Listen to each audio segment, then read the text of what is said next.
Hey guys, welcome back to YouTube channel. നമ്മുടെ വീഡിയോയിലേക്ക് എല്ലാവർക്കും സ്വാഗതം. അപ്പോൾ നമ്മുടെ നാഷണലുടെ വീഡിയോ എല്ലാവരും കണ്ടു എന്ന് വിചാരിക്കുന്നു, എല്ലാവർക്കും ഇഷ്ടപ്പെട്ടു എന്ന് വിചാരിക്കുന്നു. നമ്മൾ ഒരുപാട് എൻജോയ് ചെയ്തു കേട്ടോ. സംഭവം വേറെ ലെവലൊരു എക്സ്പീരിയൻസ് തന്നെയായിരുന്നു. ആരെങ്കിലും പോകാത്തതുണ്ടെന്നുണ്ടെങ്കിൽ നെക്സ്റ്റ് ഇയറിൽ ഇൻഷാല്ലാ നാഷണലുടെ വരുമ്പോൾ എല്ലാവരും പോയിട്ട് എക്സ്പീരിയൻസ് ചെയ്യണം. അത് വേറൊരു ലെവൽ എക്സ്പീരിയൻസ് ആണ് കേട്ടോ. ഓക്കെ, അപ്പോൾ നമ്മുടെ ഇന്നത്തെ പരിപാടി എന്താ വെച്ച് കഴിഞ്ഞാൽ നമ്മൾ വണ്ടി എടുത്തിട്ട് ഇറങ്ങുകയാണ്. മസ്താങ് എടുത്ത് ഇറങ്ങിയിട്ട് നമുക്ക് ഫ്ലാഗ് അഴിക്കാനുണ്ട്, റാപ്പ് അഴിക്കാനുണ്ട്. ഇപ്പോൾ വണ്ടിയുടെ കോലൊക്കെ ഉണ്ട്, ഗ്ലാസ്സൊക്കെ ഉണ്ട് ആ കലമ്പായിട്ട്. അതേപോലെ കംപ്ലീറ്റ് ഫുള്ള് വാഷ് ചെയ്ത് ക്ലിയർ ആക്കാനുണ്ട്, ആ കലമ്പായിട്ട് എടുക്കാണ് ഫുള്ള്. ഇതേപോലെ തന്നെയാണ് ബോഡിയും കാര്യങ്ങളൊക്കെ എടുക്കുന്നത്. പിന്നെ നമ്മുടെ സ്റ്റിക്കറും കാര്യങ്ങളൊക്കെ റിമൂവ് ചെയ്യാനുണ്ട്, ഇൻറ്റീരിയർ മൊത്തം ക്ലീൻ ചെയ്യാനുണ്ട്. ഞാൻ പിന്നെ വന്നിട്ട് ഞങ്ങളിവിടെ എത്തുമ്പോൾ, അബുദാബിയിൽ നിന്ന് ഇവിടെ എത്തുമ്പോൾ നമ്മൾ ഏകദേശം ഒരു സമയം 5 മണിയായി. അപ്പോൾ അതുകൊണ്ട് അങ്ങനെ കിടന്ന് ഉറങ്ങി. ഇപ്പോൾ ഇനിച്ച് ഉച്ചയായി. ഇനിയും വെയിലത്തിട്ട് കഴിഞ്ഞ് കഴിഞ്ഞാൽ ഇനിയും സീനാവും, അലമ്പാവും. അപ്പോൾ അതിനേക്കാൾ മുന്നേ ഫുള്ള് കൊണ്ടുപോയിട്ട് വാഷ് ചെയ്ത് ക്ലീൻ ചെയ്യണം. അപ്പോൾ അതിന് വേണ്ടിയിട്ട് ഇറങ്ങുകയാണ്. അപ്പോൾ അതിന് മുന്നേ വാഷ് ചെയ്യാനായിട്ട് പോണേക്കാളും മുന്നേ ഞാനിത് റിമൂവ് ചെയ്യാം. റിമൂവിനോട് ഞാൻ കാണിച്ചു തരാം. അത് കഴിഞ്ഞിട്ട് നമുക്ക് നേരെ വാഷ് ചെയ്യാൻ പോവാം. നമുക്ക് ആദ്യം ബോണറ്റ് ഓപ്പൺ ആക്കിയതിന് ശേഷം ഇവിടെ എല്ലാം നൂല് പോലുള്ള സംഭവം സ്പ്രേഡ് ആണ് കേട്ടോ. അതുപോലെ ഇൻറ്റീരിയർ മൊത്തം ഉണ്ട്, അത് ആകെ മൊത്തത്തിലുണ്ട്. പിന്നെ കുറേയൊക്കെ നമ്മൾ എടുത്ത് കളഞ്ഞു. പിന്നെ ഇതിൻ്റെ ഒരു ഗുണം എന്താ വെച്ച് കഴിഞ്ഞാൽ പെട്ടെന്ന് എടുത്ത് കളയാൻ പറ്റുന്നൊരു സംഭവമാണ്. ഞാൻ ഇന്നലെ കാണിച്ചു തരുമ്പോൾ ഇരുട്ടായിരുന്നല്ലോ, അപ്പോൾ നിങ്ങൾക്ക് ശരിക്കും കാണില്ല. അപ്പോൾ ഞാൻ ഇന്നൊന്ന് മൊത്തത്തിൽ ഞാൻ കാണിച്ചു തരാണ്. ഈ ബോഡിയുമെല്ലാം ഈ നൂല് പോലത്തെ സംഭവം പറ്റി പിടിച്ചിരിക്കുന്നുണ്ട്. ഇതെല്ലാം എടുത്ത് കളയണം. ഓക്കെ, അങ്ങനെ. അപ്പോൾ ഇതാണ് വണ്ടറെ മൊത്തത്തിലുള്ള ഒരവസ്ഥ. മൊത്തത്തിലൊന്ന് ചുറ്റുപുറം കാണിച്ചിട്ട് ഫുള്ള് റിമൂവ് ചെയ്യാൻ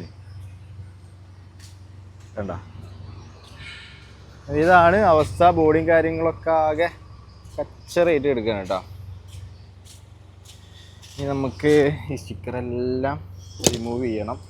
നമ്മൾ ആക്ച്വലി ഈ ഫ്ലാഗ് നമ്മൾ ഇതേപോലെ ക്ലിയർ മാസ്കിംഗ് ടാപ്പ് ഇട്ടിട്ടാണ് നമ്മൾ വെച്ചിട്ടുണ്ടായിരുന്നത്. പിന്നെ ഉള്ളിൽ ബോണറ്റിൻ്റെ ഉള്ളിൽ ഫുള്ള് കെട്ടിയിട്ടൊക്കെ വെച്ചിട്ടുണ്ടായിരുന്നത്. പിന്നെ ഉള്ളിലേക്ക് ഇറങ്ങാത്ത ലെവലിൽ നമ്മൾ ഫുള്ള് മാസ്കിംഗ് ടാപ്പ് എടുത്ത് ഫുള്ള് സേഫ് ആക്കിയിട്ടാണ് വെച്ചിട്ടുള്ളത് കേട്ടോ. കാരണം ഫ്ലാഗ് എല്ലാം അങ്ങനെ പിടിച്ച് കെട്ടുമ്പോൾ എഞ്ചിൻ്റെ അവിടേക്ക് ബെൽറ്റിൻ്റെ അവിടേക്കൊക്കെ പോയി കഴിഞ്ഞാൽ ബുദ്ധിമുട്ടാവും. അപ്പോൾ അതാരെങ്കിലും അങ്ങനെ ചെയ്യണമെന്നുണ്ടെങ്കിൽ അത് ശ്രദ്ധിക്കണം. പിന്നെ നമുക്ക് സ്റ്റിക്കറിൻ്റെ മുകളിൽ തുടങ്ങാം. വലിയ സീനുണ്ടാവില്ല അഴിക്കാനെന്ന് വിചാരിക്കാം. ഗമ്മുണ്ടെങ്കിലാണ് പ്രശ്നം. ഗമ്മുണ്ടെങ്കിൽ കട്ട് ചെയ്ത് കളയണം മാത്രം. ഇല്ല, വലിയ പ്രശ്നമില്ല. ഗമ്മുണ്ട് കേട്ടോ. ഒന്ന് കൊടുങ്ങുന്നുണ്ട്. ബ്ലേഡ് ഉണ്ട് നമ്മുടെ ബ്ലേഡ് ഇട്ട് നമുക്ക് കട്ട് ചെയ്ത് കളയാം. ഇത് ആക്ച്വലി നോർമൽ സ്റ്റിക്കറാണ് കേട്ടോ. അപ്പോൾ അതുകൊണ്ടാണ് മെയിനായിട്ട് ഈ ഗമ്മ് പിടിക്കണത്. അല്ലെങ്കിൽ ആ വക പ്രശ്നം വരില്ല. റാപ്പ് നല്ല ക്വാളിറ്റിയുള്ള റാപ്പൊക്കെ ആണെന്നുണ്ടെങ്കിൽ ഈ ഗമ്മ് പിടിക്കുന്ന ഇഷ്യൂസ് ഒന്നും വരില്ല. അഴിച്ചളയാണെന്നുണ്ടെങ്കിൽ ഗമ്മില്ലാതെ തന്നെ സിമ്പിളായിട്ട് നമുക്ക് റിമൂവ് ചെയ്യാൻ പറ്റും.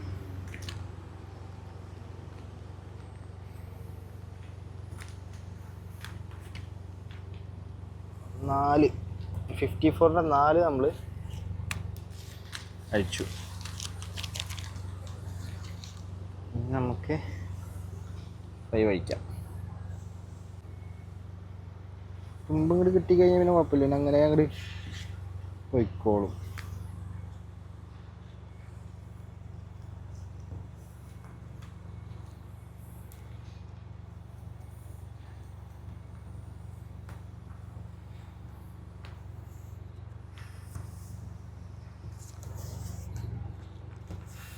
സിമ്പിളായിട്ട് ഗ്ലാസിൻ്റെ മുകളിലാണെങ്കിൽ സിമ്പിളായിട്ട് റിമൂവ് ചെയ്യാൻ പറ്റും. ഈ ബോഡിയൊക്കെ ആകുമ്പോഴാണ് പ്രശ്നം വരും. ഇങ്ങനെ നല്ല ഇതുള്ള ഗമ്മൊക്കെ വരികയാണെന്നുണ്ടെങ്കിൽ പ്രശ്നം എന്താ വെച്ച് കഴിഞ്ഞാൽ ചിലപ്പോൾ പെയിൻ്റൊക്കെ ഇളകാൻ സാധ്യത ഉണ്ട്. ഇതിന് എന്താ അവസ്ഥ ആണാവോ?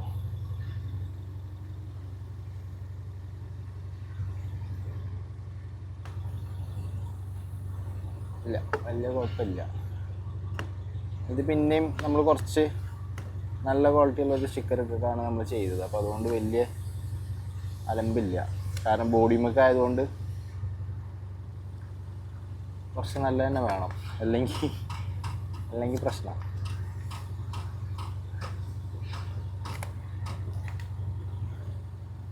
ശരിക്കും പറഞ്ഞാൽ അത് കഴിഞ്ഞ് കഴിഞ്ഞാൽ ഫുള്ള് വാഷിംഗ് എല്ലാം കഴിഞ്ഞിട്ട് ഒരു പോളിഷിങ് നിർബന്ധമാണ്. ഇനി നമുക്ക് അപ്പുറത്തുണ്ട്.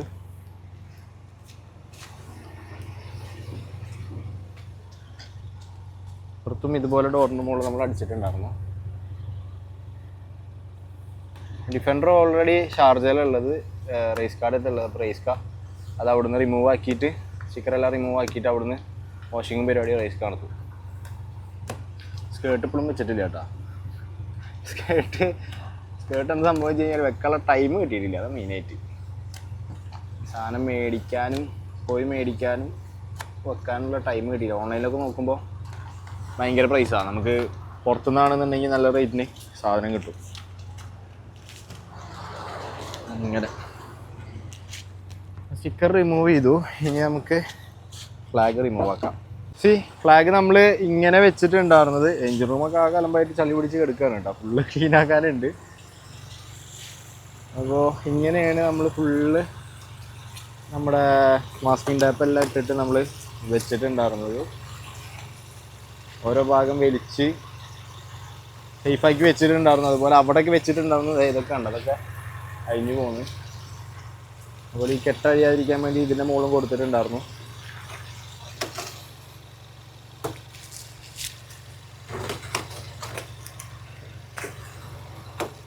അപ്പോൾ നമ്മൾ ഫ്ലാഗ് എല്ലാം റിമൂവ് ആക്കി.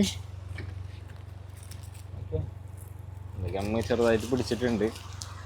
ഈ മാസ്കിൻ്റെ ടൈപ്പൊക്കെ ബോഡി മടിക്കുമ്പോൾ ബുദ്ധിമുട്ട് അതാണ്, ഗമ്മ് പിടിക്കാൻ സാധ്യതയുണ്ട്. ഈ റൂമെല്ലാം വാഷ് ചെയ്യണം. ഇത് ആക്ച്വലി വെള്ളമടിച്ച് വാഷ് ചെയ്യാൻ പറ്റില്ല. അപ്പോൾ അതുകൊണ്ടാണ് മെയിനായിട്ട് അതിന് ഫോം മേടിച്ചിട്ട് വാഷ് ചെയ്യണം. ഞാൻ ടൈം കിട്ടാത്തതുകൊണ്ടാണ് മെയിനായിട്ട് ചെയ്യാത്തത്, അത് വേറെ കാര്യം. ഓക്കെ, അപ്പോൾ നമ്മുടെ റപ്പും കാര്യങ്ങളൊക്കെ ഫുൾ അയച്ചു മാറ്റി. ഇനി നമുക്ക് കൊണ്ടുപോയിട്ട് വാഷ് ചെയ്യാനുള്ള പരിപാടി നോക്കാം.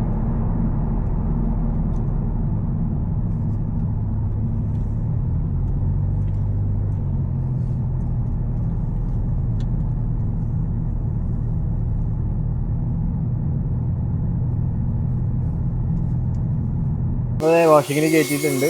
വാക്യൂം സ്റ്റാർട്ട് ചെയ്തിട്ടുണ്ട്. വാക്യൂം ചെയ്യുന്നുണ്ട്. മൊത്തത്തിൽ ഫുൾ ഇൻറ്റീരിയർ മൊത്തം ക്ലീൻ ആക്കാൻ വേണ്ടി പറഞ്ഞിട്ടുണ്ട്. അത് ക്ലീൻ ആക്കിക്കൊണ്ടിരിക്കുകയാണ് അവർ. അത് ക്ലീൻ ആക്കി കഴിഞ്ഞിട്ട് നമ്മൾ അപ്പുറത്താണ് വാഷിങ് വരുന്നത്. വാഷ് ചെയ്യാൻ കയറുന്ന സമയത്ത് വെള്ളം നനച്ചിട്ട് നമുക്ക് ഗ്ലാസിൻ്റെ മുകളിലത്തെ ആ ഒരു ഗമ്മും കാര്യങ്ങളൊക്കെ നമുക്ക് കട്ട് ചെയ്ത് കളയാം. ഓക്കെ, എന്തായാലും വാക്യൂം ചെയ്യുന്നത് കഴിയട്ടെ. ഫുള്ള് ക്ലീൻ ആക്കട്ടെ ഇൻറ്റീരിയർ ആദ്യം. സോ വാക്യൂം കഴിഞ്ഞ് വണ്ടി ഇത് വാട്ടർ അടിച്ചുകൊണ്ടിരിക്കുകയാണ്. അതിൻ്റെ മുകളിൽ നിന്ന് വാട്ടർ അടിക്കുമ്പോൾ മറ്റേ സോപ്പിട്ട് കഴിഞ്ഞ് ഇങ്ങനെ പതകൂലേ, അതുപോലെ പോകുന്നുണ്ടോ വണ്ടർ മുകളിൽ. ആ നൂലെല്ലാം കുറച്ച് കനത്തിലുള്ളത്. വെള്ളമടിക്കുമ്പോൾ ഓരോ സ്ഥലത്ത് നിന്ന് പോയിട്ട് ഓരോ സ്ഥലത്ത് പറ്റി പിടിക്കുന്ന ഒരവസ്ഥയാണ്. ഫുള്ള് വെള്ളമടിക്കലൊക്കെ കഴിഞ്ഞിട്ട് ഫുള്ള് സോപ്പ് ഇട്ടിട്ട് ക്ലീൻ ആക്കുന്നുണ്ട്. ആക്ച്വലി ആ റൂഫ് ഉണ്ടല്ലോ, അവൻ ബ്രഷ് ഇട്ടിട്ട് ഉരയ്ക്കുന്നുണ്ട്. ആക്ച്വലി അങ്ങനെ ബ്രഷ് ഇട്ടിട്ട് സോഫ്റ്റ് ടോപ്പ് ഉരക്കാനേ പാടില്ല. കാരണം എന്താ വെച്ച് കഴിഞ്ഞാൽ സോഫ്റ്റ് ടോപ്പ് പെട്ടെന്ന് കംപ്ലൈൻ്റ് ആയിപ്പോയി. ഈ ഫെയ്ഡ് ആവണതും പിന്നെ അങ്ങനെയുള്ള കാരണങ്ങളൊക്കെ വരുന്നത്, അതായത് ഫെയ്ഡ് ആവണത്, കളർ ചേഞ്ച് ആവണത്, അങ്ങനത്തെ കാര്യങ്ങളൊക്കെ വരുന്നത് ഇതേപോലത്തെ ബ്രഷുകളിട്ട് ഉരച്ചിട്ട് അതുപോലെ വെള്ളം കെമിക്കൽസൊക്കെ യൂസ് ചെയ്തിട്ടാണ്. അത് അത്രയും പെട്ടെന്ന് നാശമാണ് കേട്ടോ. ആക്ച്വലി ഈ സോഫ്റ്റ് ടോപ്പിന് വേണ്ടിയിട്ട് വരുന്ന ഒരു ക്ലീനർ വരുന്നുണ്ട്. അത് മേടിച്ചിട്ട് വേണം അപ്ലൈ ചെയ്യാൻ വേണ്ടിയിട്ട്. ഇതിപ്പോൾ ഞാൻ ആക്ച്വലി ഇങ്ങനെ ഉറപ്പിക്കാനുള്ള കാരണം എന്താ വെച്ച് കഴിഞ്ഞാൽ അതിൻ്റെ മുകളിൽ നമ്മുടെ സ്നോ സ്പ്രേ ആയതുകൊണ്ടാണ് ബ്രഷ് ഇട്ട് ഉറപ്പിക്കുന്നത്. ഞാൻ ആക്ച്വലി യൂട്യൂബിൽ നോക്കി നോക്കുമ്പോഴാണ് ഞാൻ ആ റൂഫ് ടോപ്പ് ക്ലീൻ ആക്കാൻ വേണ്ടിയിട്ട് യൂട്യൂബിൽ ചെക്ക് ചെയ്യുന്ന ടൈമിൽ ഞാൻ കണ്ടതാണ് ആ വീഡിയോ. സോഫ്റ്റ് ടോപ്പ് ഏറ്റവും കൂടുതൽ കംപ്ലൈൻ്റ് ആവുന്നത് അങ്ങനെ ഓരോന്ന് കാട്ടിക്കൂട്ടിയിട്ടാണ്. അങ്ങനെ ചെയ്യാൻ പാടില്ല. ഞാൻ ഇപ്പോൾ ചെയ്യണത് ഇതുകൊണ്ടാണ്, ഒറ്റ കാരണം കൊണ്ടാണ്. ആ റൂഫ് ക്ലീൻ അല്ലാത്തതുകൊണ്ടാണ്, ഐ മീൻ സ്നോ സ്പ്രേ ആയതുകൊണ്ടാണ് ഞാനത് അങ്ങനെ ബ്രഷ് ഇട്ട് ഉറപ്പിക്കുന്നത് കേട്ടോ.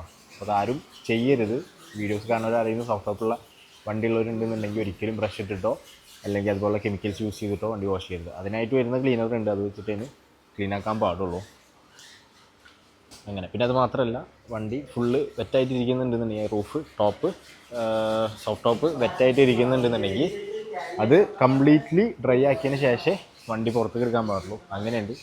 ഞാൻ ഇപ്പോൾ വാഷ് ചെയ്യുമ്പോൾ ഫുള്ള് അവരെ കൊണ്ട് എയർ അടിപ്പിച്ച് ഫുൾ ആക്കിയതിന് ശേഷമേ വണ്ടി എടുക്കുള്ളൂ. അങ്ങനെ ഒരുപാട് പഠിക്കാനുണ്ട്. അങ്ങനെ നോക്കിയിട്ട് കൊണ്ടു നടന്നു കഴിഞ്ഞാൽ കുറച്ച് കാലം നിൽക്കും ആ ടോപ്പ്. അങ്ങനെ കുറേ കാര്യങ്ങളുണ്ട്. യെസ് ഗായ്സ്, നമ്മുടെ വാഷിങ് കാര്യങ്ങളൊക്കെ കഴിഞ്ഞു. ഫൈനൽ സ്റ്റേജിലാണ്. ടയർ പോളിഷ് ഇടുന്നുണ്ട് അവർ. ഓക്കെ, വണ്ടി കംപ്ലീറ്റ്ലി നമ്മൾ ക്ലീൻ ആക്കിയിട്ടുണ്ട്. ഫുള്ള് നമ്മുടെ ആ ഒരു സ്നോ സ്പ്രേയും കാര്യങ്ങളൊക്കെ കളഞ്ഞിട്ട് ക്ലീൻ ആക്കിയിട്ടുണ്ട്. പിന്നെ ശരിക്കും പറഞ്ഞാൽ അങ്ങനത്തെ സ്നോ സ്പ്രേ കാര്യങ്ങളെല്ലാം വണ്ടി മായി കഴിഞ്ഞ് കഴിഞ്ഞാൽ ഒരു പോളിഷ് നിർബന്ധമാണ് കേട്ടോ. ഓക്കെ, കാരണം ഇപ്പോൾ നമുക്കിങ്ങനെ നോക്കുമ്പോൾ അറിയില്ല, ഇനിയും ഇതിൻ്റെ മുകൾക്ക് വെള്ളം വരുമ്പോൾ ആ ജസ്റ്റ് പാടുകളെല്ലാം ചെറുതായിട്ട് അറിയും. അത് ഞാനിപ്പോൾ വൈപ്പ് ചെയ്യുമ്പോൾ കണ്ടതാണ്. അപ്പോൾ പോളിഷ് എങ്ങനെയും നിർബന്ധമാണ്. അത് നമുക്ക് ഇൻഷാ അല്ലാഹ് ടൈം പോലെ നമുക്ക് ചെയ്യാം. അപ്പോൾ വാഷിങ്ങിൻ്റെ കാര്യങ്ങളൊക്കെ കഴിഞ്ഞു. ഇനിയിപ്പോൾ ടയർ പോളിഷ് കൂടി കഴിഞ്ഞ് കഴിഞ്ഞാൽ കംപ്ലീറ്റായി. ഈ കാണുന്നതൊക്കെ നമ്മുടെ ഡോറ് തുറക്കുമ്പോൾ ഉള്ള ആ ഒരു പട്ടലിൽ കിട്ടിയ സ്ക്രാച്ചും കാര്യങ്ങളൊക്കെ ഉണ്ട്. ഈ സൈഡിലും കാര്യങ്ങളൊക്കെ കാണുന്നത്. ഇൻറ്റീരിയർ എല്ലാം ഫുള്ളി വാക്യൂം ചെയ്ത് ക്ലീൻ ആക്കി എടുത്തിട്ടുണ്ട്. Okay, complete clean. So fully complete ആയി. നമ്മൾ വണ്ടി ഡൗൺ ചെയ്തിട്ടുണ്ട്, ഫുള്ള് ക്ലീൻ ആക്കിയിട്ടാണ്. ടയർ പോളിഷും കാര്യങ്ങളൊക്കെ ഇട്ട്. എന്നൊക്കെ ഇവിടെ ഒരു മലയാളിനെ കിട്ടി. ബ്രോ, എൻ്റെ പേര് പറഞ്ഞേ? അസ്ബൽ. ഉപ്പാടത്തേക്ക് വന്നതാ? ആ ഓക്കെ, നാട്ടിലെ പഠിക്കണമെന്നാണ് പറഞ്ഞവൻ. അങ്ങനെ അപ്പോൾ നമ്മൾ വാഷെല്ലാം കഴിഞ്ഞ് ഇനി ഇവിടെ നിന്ന് ഇറങ്ങായി. നമ്മൾ വാഷിങ്ങും കാര്യങ്ങളൊക്കെ കഴിഞ്ഞ് റിട്ടേൺ പോയിക്കൊണ്ടിരിക്കുകയാണ്. നമ്മൾ അവിടെ നിന്ന് കുറച്ച് ഷോർട്ട്സും കാര്യങ്ങളൊക്കെ എടുത്തു. നമ്മുടെ അഖിലാണല്ലോ ആ ഡോഡ്ജ് പോണത്. നമ്മുടെ അഖിൽ തുഷാർ, നമ്മൾ ഇൻസ്റ്റാഗ്രാമിലൊക്കെ കണ്ടിട്ടുണ്ടാവും. ഒരു കുറേ മുന്നേ ഒരു ബ്ലൂ സിവിക്കൊക്കെ ആയിട്ട് കളിച്ചിരുന്നു. ഒരു അഡിഡാസിൻ്റെ ഇതൊക്കെ അടിച്ചിട്ട് വൈറ്റ് ബോഡിയൊക്കെ അടിച്ചിട്ടൊരു വണ്ടി കണ്ടിട്ടുണ്ടാവും എന്ന് വിചാരിക്കുന്നു. അപ്പോൾ പുള്ളിയുടെ വണ്ടിയാണ് കേട്ടോ ആ ഡോഡ്ജ്. ആക്ച്വലി അത് V8 ആണ്. ഓക്കെ, ഞാൻ ടൈം കിട്ടുകയാണെന്നുണ്ടെങ്കിൽ ഞാൻ അതിൻ്റെ വീഡിയോ ഞാൻ എടുക്കാം. ഓക്കെ, അങ്ങനെ അപ്പോൾ നമ്മൾ വാഷിങ് കാര്യങ്ങളൊക്കെ കഴിഞ്ഞ് റിട്ടേൺ പോയിക്കൊണ്ടിരിക്കുകയാണ്. ഫുള്ള് കംപ്ലീറ്റ്ലി ക്ലീൻ ആക്കി. ഇൻറ്റീരിയറും കാര്യങ്ങളും എക്സ്റ്റീരിയറും കാര്യങ്ങളും കംപ്ലീറ്റ്ലി ക്ലീൻ ആക്കി. പക്ഷേ ഇങ്ങനെയുള്ള പരിപാടിക്ക് പോകുമ്പോൾ നമ്മൾ ഫസ്റ്റ് ചെയ്യേണ്ടതെന്ന് വെച്ചാൽ ഒറ്റ മിനിറ്റ് 50 ചാടിക്കോട്ടെ. നമ്മൾ പരിപാടി കഴിഞ്ഞ് കഴിഞ്ഞാൽ ഫസ്റ്റ് ചെയ്യേണ്ടത് വാഷിങ് കഴിഞ്ഞിട്ട് പോളിഷാണ് കേട്ടോ. കാരണം ബോഡിയുടെ മുകളിൽ നിന്ന് അതെങ്ങനെ എന്ത് കെമിക്കൽ വാഷ് ഇട്ട് കഴുകി കഴിഞ്ഞാലും അതെങ്ങനെയും പോവില്ല. എങ്ങനെയും കുറച്ച് അതിൻ്റെ മുകളിലുണ്ടാവും. അത് ശരിക്കും കാണില്ല. ഇപ്പോൾ ഇങ്ങനെ നോക്കുമ്പോൾ എൻ്റെ വണ്ടിയിൽ നോക്കുമ്പോൾ ശരിക്കും കാണില്ല. പക്ഷേ നമ്മൾ കുറച്ച് വെള്ളം എടുത്തിട്ട് ഒരു തുണി എടുത്തിട്ട് വൈപ്പ് ചെയ്ത് കഴിഞ്ഞാൽ ചെറിയ ചെറിയ ഇങ്ങനെ ഒലിച്ചിറങ്ങി ഇങ്ങനെ പാടുകൾ ചെറുതായിട്ട് കാണാം. പക്ഷെ അത് ഉണങ്ങിക്കഴിഞ്ഞാൽ അത് കുഴപ്പമില്ല, അത് നോർമലായി. അപ്പോൾ അതുകൊണ്ട് അങ്ങനെയുള്ള കാര്യങ്ങൾക്കൊക്കെ പോകുമ്പോൾ വാഷിങ് കഴിഞ്ഞ് പോളിഷ് നല്ലതാണ്. നമ്മൾ ഭക്ഷണം കഴിച്ചിട്ടില്ല, ഭക്ഷണം കഴിക്കണം. നല്ല വിശപ്പുണ്ട്. രാവിലത്തെയും കഴിച്ചില്ല, കാരണം ഉച്ചക്കാണല്ലോ എണിച്ചത്, നല്ല ലേറ്റായിട്ട് എത്തിയോണ്ട്. സോ നേരെ പോയിട്ട് ഭക്ഷണം കഴിക്കുക. ഭക്ഷണം കഴിച്ച് കഴിഞ്ഞാൽ ഇന്നത്തെ പരിപാടി തോന്നും. അപ്പോൾ ഇത്രയുള്ളൂ ഗൈസ് നമ്മുടെ ഇന്നത്തെ വീഡിയോ. അപ്പോൾ വീഡിയോ എല്ലാവർക്കും ഇഷ്ടപ്പെട്ടു എന്നായിരിക്കും. സബ്സ്ക്രൈബ് ചെയ്യാത്തവരുണ്ടെന്നുണ്ടെങ്കിൽ മറക്കാതെ നമ്മുടെ ചാനൽ സബ്സ്ക്രൈബ് ചെയ്യണം. എല്ലാവരും സപ്പോർട്ട് ചെയ്യണം. നമുക്ക് അടുത്ത വീഡിയോ കാണാം.